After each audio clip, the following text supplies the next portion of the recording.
Hello everyone, स्वागत है आपका हमारे चैनल लर्न बायोलॉजी में। डियर फ्रेंड्स, आज हम बायोलॉजी के एक नए चैप्टर की शुरुआत करेंगे जिसको हम ऑब्जेक्टिव क्वेश्चंस के फॉर्म में पढ़ेंगे। उम्मीद करती हूँ ये वीडियो आपको अच्छा लगेगा और इम्पोर्टेंट होगा आपके एग्ज़ाम के पॉइंट ऑफ व्यू से।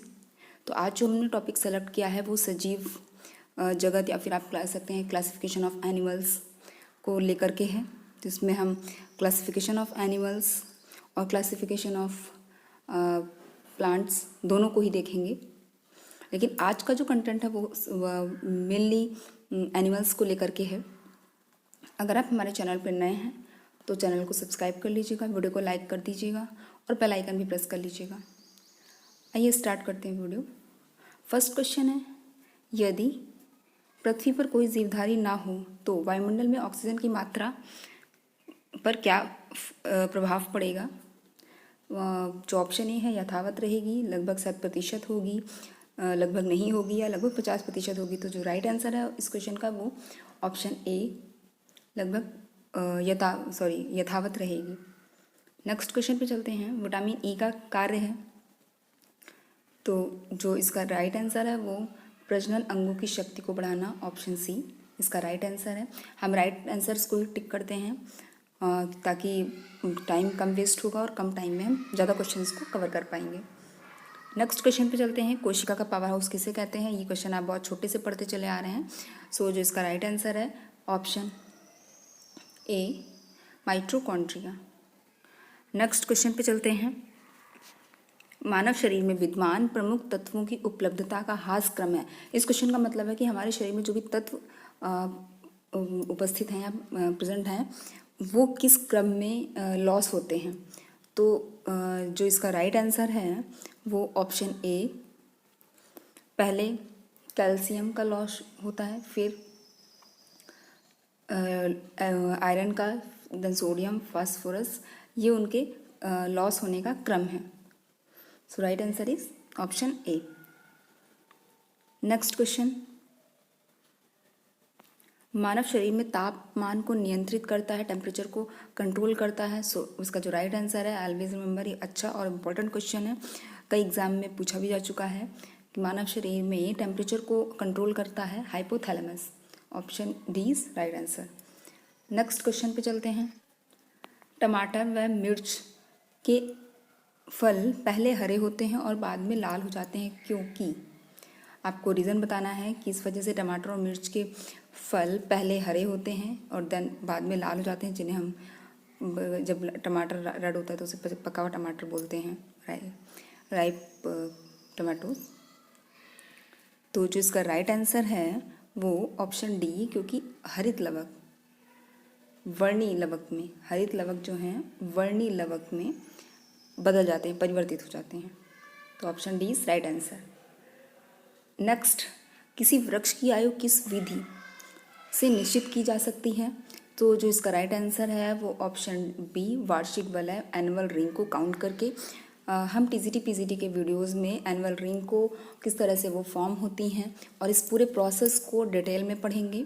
यहाँ सिर्फ ऑब्जेक्टिव वे में इसको सॉल्व कर रहे हैं, तो ये चीज़ याद रखिएगा कि किसी भी प्लांट की एज को हम उसकी एनुअल रिंग गिन करके, एनुअल रिंग को काउंट करके पता कर सकते हैं। नेक्स्ट क्वेश्चन, इसमें आपको मिलान करना है जो परजीवी, मृतोपजीवी, सहजीवी और कीटभक्षी के उसमें। तो आप सब जानते हैं जो कीटभक्षी है उसे नेपंथीसा, तुम्बी, लता कहते हैं, और होते हैं जो कीड़ों को खाते हैं। उसको हम मैच करेंगे नेपंथीस से।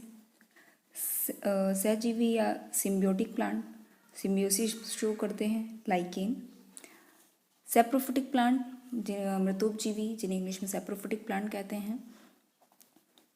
सैप्रोफिटिक प्लांट होते हैं मोनोट्राया। एंड परजीवी, जो दूसरे प्लांट का सहारा लेकर के अपने न्यूट्रिशन को, फूड को बनाते हैं, उन्हें हम पैरासिटिक प्लांट कहते हैं, जैसे अमरबेल। इनके हम और एग्जाम्पल देख लेते हैं। नेपंथीज जो इंसेक्टिवोरस प्लांट है, इसमें आपको और एग्जाम्पल देखने को मिल सकते हैं। ड्रोसेरा,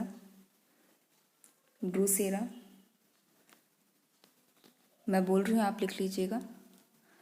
नेक्स्ट यूट्रिकुलेरिया, जो कि इंसेक्टिवोरस प्लांट है।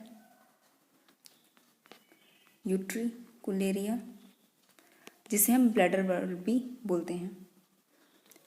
अब अमरबेल की जगह, ये अमरबेल टोटल स्टेम पैरासाइट है। ये कई तरह के पैरासाइट होते हैं, लेकिन जो अमरबेल है वो टोटल स्टेम पैरासाइट है। टोटल स्टेम पैरासाइट, शॉर्ट में मैं लिख रही हूँ। इसी का एक और एग्जाम्पल है कसकुटा। कास्कुटा, कसकुटा, आपको कुछ दोनों में से कुछ भी मिल सकता है। कास्कुटा क्लियर नहीं इसमें राइट डाउन हो पा रहा है, बट आप सुन करके इस चीज़ को लिख सकते हैं। नेक्स्ट एक चीज़ और डिस्कस कर लेते हैं, सैप्रोफिटिक प्लांट, मृतोपजीवी, जिसका हमने मैच किया मोनोट्राया से। आपको इसकी जगह पे नियोटिया या सार्कोड्स, नियोटिया या फिर सार्कोड्स, ये भी मिल सकते हैं। तो आइए देख लेते हैं इसके मैच वर्ड को।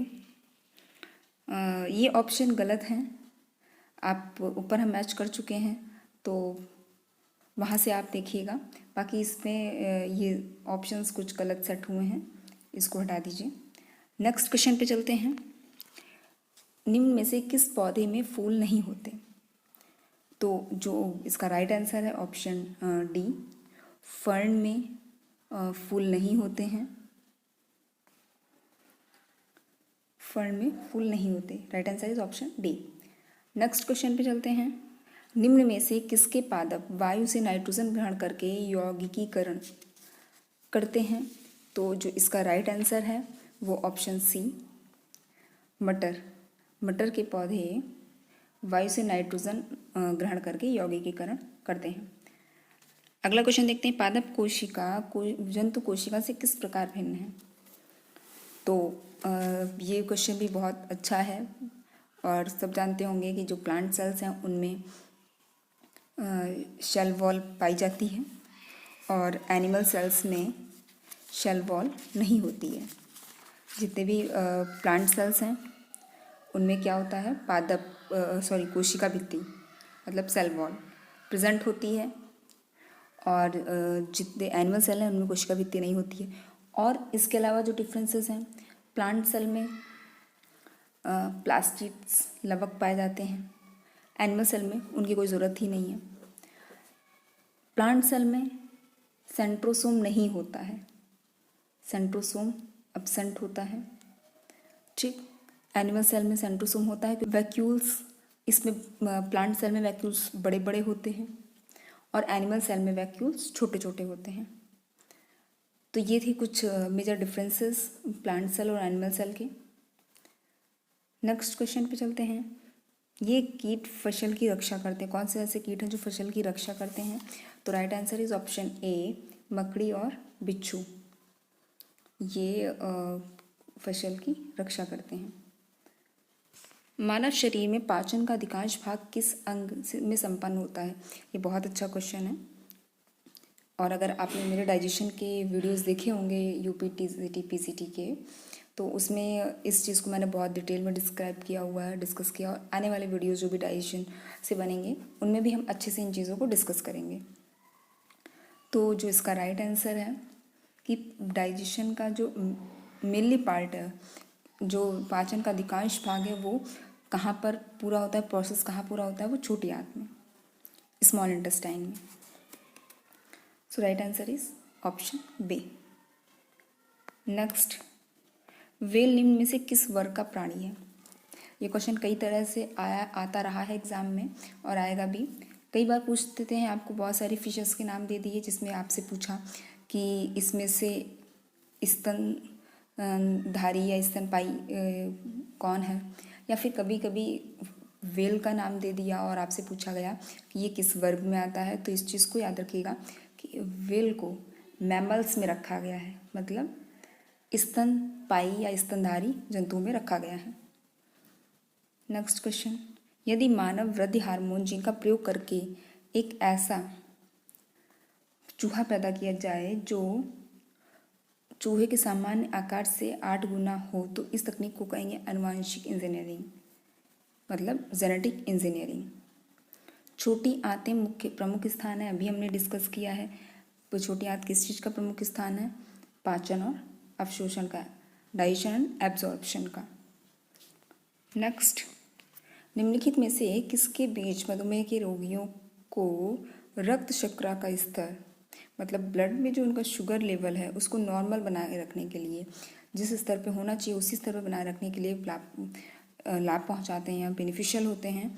तो इसका जो राइट आंसर है मेथी के बीज, कि जो भी डायबिटीज़ के या शुगर के पेशेंट्स होते हैं वो लोग अपने ब्लड में शुगर लेवल को मेंटेन रखने के लिए मेथी के बीज का यूज़ कर सकते हैं या करते हैं। दोनों ही चीज़ें हैं, जिनको पता होगा वो करते होंगे, जिनको नहीं पता है वो नहीं करते होंगे। So right answer is option D. Next question, चोटी आंतें प्रमुख स्थान है। अच्छा, हो गया ये क्वेश्चन। नेक्स्ट, लाइकेन एक प्रकार का द्वैत पादप है, अभी हमने जैसे डिस्कस किया, और जो दो विभिन्न वर्गों के पौधों के सहजीवी साहचर्य से बनता है, मतलब सहजीवी मतलब सिम्बियोटिक रिलेशनशिप से बनता है। ये किन दो वर्गों के पौधे होते हैं, तो हमेशा याद रखिएगा जो लाइकेन है वो शैवॉल और कवक इनके सिम्बोसिस से बनते हैं lichens. So right answer is option B. Next question पे चलते हैं। इसमें हमें मैच करना है, फिर से हम मैच करते हैं। पीयूष ग्रंथि जो है, पिट्यूटरी ग्लैंड, ये वृद्धि हार्मोन मतलब कि ग्रोथ हार्मोन से रिलेट करती है। और लैंगरहंस की दीपिका, आइलेट्स ऑफ लैंगरहंस, ये रिलेट करते हैं इंसुलिन से। यस, इंसुलिन से। नेक्स्ट है अधिवृक्क ग्रंथि, और अधिवृक्क ग्रंथि रिलेट करती है एपिनेफ्रिन से। बच्चा अवटु ग्रंथि, इसका ज़रा कोई मुझे ट्रांसलेशन बताइएगा। अवटु ग्रंथि बड़ा डिफ़िकल्ट वर्ड होता है, बहुत ज़्यादा डिफ़िकल्ट होता है बायो को हिंदी में पढ़ना। मुझे तो बहुत ज़्यादा डिफ़िकल्ट लगता है, और इंग्लिश में चीज़ें भी बड़ी इजीली हम चीज़ों को समझ लेते हैं, बायो के वर्ड्स को समझ लेते हैं। तो बताइएगा, नहीं तो मैं अगले वीडियो में बताऊंगी कि अवटु ग्रंथि कौन सी होती है। ये और क्वेश्चन रैंडमली आया तो। सो कैल्सिटोनिन इससे मैच करता है, तो नीचे देख लेते हैं कि जो इससे मैच करना है, मतलब ए का 1, बी का 4 और सी का 2। आइए देख लेते हैं कौन सा हमारा ए का 1, बी का 4, सी का 2 कौन सा मैच कर रहा है। Option C. तो जो राइट आंसर है इसका ऑप्शन सी। एक मिनट, ऑप्शन सी इसका राइट आंसर है।